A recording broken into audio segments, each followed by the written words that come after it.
आज हम लोग HSSC part 1 physics chapter number नहीं, आज का जो हमारा जो लेक्चर है ना वो फिज़िक्स का जो 2022 का जो पेपर हुआ है ना आज रिसेंटली अभी हुआ है। आज 5 तारीख है आज, ठीक है, आज हुआ है। और इसके MCQs को हम लोग डिस्कस करेंगे। सबसे पहले आप लोग यहाँ पे देख रहे होंगे कि पहला कहावत है, it is possible to distinguish between transverse and longitudinal wave. इसके पॉसिबल हम तरीका क्या है कि जो हम लोग इन दोनों के दौरान फ़र्क कर सकें, ठीक है। और जो ये हमारे पास डायफ्रैक्शन और ये सब कुछ है ना, ये हमारे पास किसकी टाइप है, ये लॉन्गिट्यूडनल के ट्रांसवर्स के हमारे पास क्या है, पोलराइजेशन है, जो कि इन दोनों के दौरान फ़र्क करती है, ठीक है। इसका आंसर ऑप्शन नंबर बी है, ठीक है।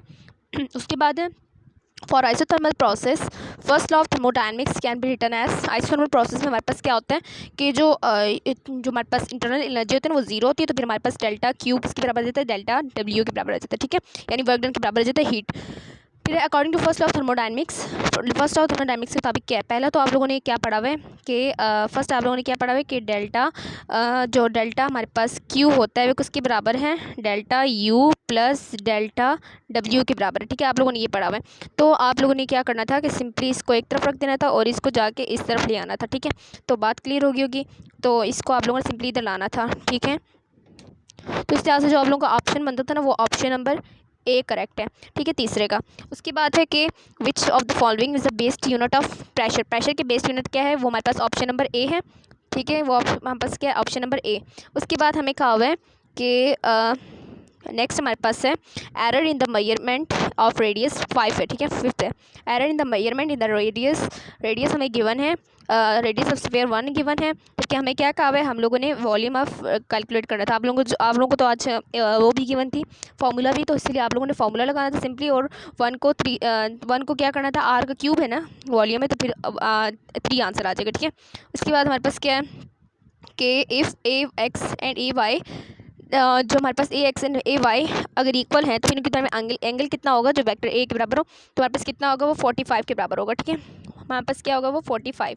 इसका ऑप्शन नंबर ए करेक्ट है। सेवंथ है कि if the magnitude of scalar and vector products of two vector, दो वेक्टर के जो स्केलर जो वेक्टर प्रोडक्ट है वो सेम है, तो फिर इसका एंगल कितना होगा, 45 डिग्री, ठीक है।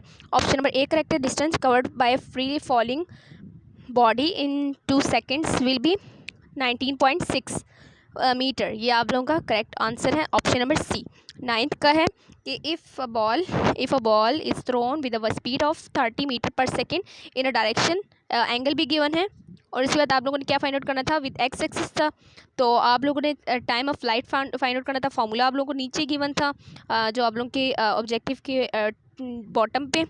तो ये आप लोगों का आंसर क्या बनता था, इसका 3 बनता था, ठीक है, इसका आंसर 3 बनता है।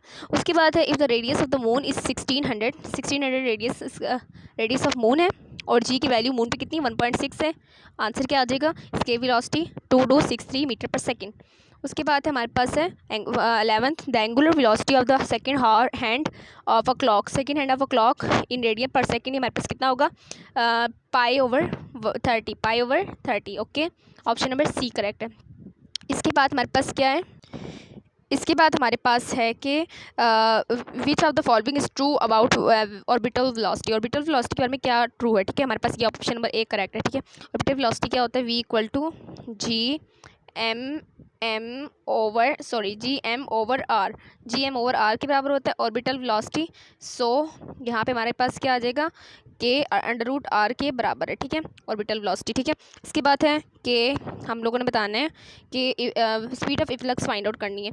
इसकी फार्मूला आप लोगों को गिवन नहीं था, लेकिन आप लोगों ने ये आपको फार्मूला आता भी होगा 2gh से, √2gh लेना था आप लोगों ने सिंपली, और आप लोगों के पास आंसर आ जाता 4.42 मीटर पर सेकेंड।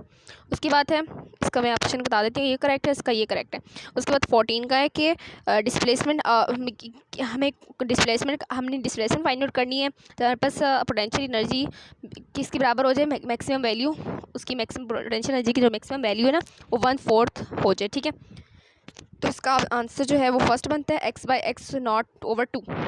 नेक्स्ट है हमारे पास है कि a simple pendulum suspended from the ceiling of the fan has time period T है, और हमें क्या फाइंड आउट करना था कि टाइम पीरियड फाइंड आउट करना था जब वो नीचे गिरी थी, यानी समझो पेंडुलम टूट गई है, अब वो नीचे गिरी है, तो उसका टाइम इन्फिनिट है, हमें नहीं मालूम वो कुछ भी हो सकता है। ओके, उसके बाद है कि increase in speed of velocity of air sound in air. Velocity of 1 degree centigrade के लिहाज से हमारे पास जो वेलोसिटी इंक्रीज होती है वो 0.61 मीटर पर सेकेंड है। तो लास्ट है ना, उसमें जो the distance between two consecutive crest and troughs is equal to lambda. इसमें क्या आता है आंसर?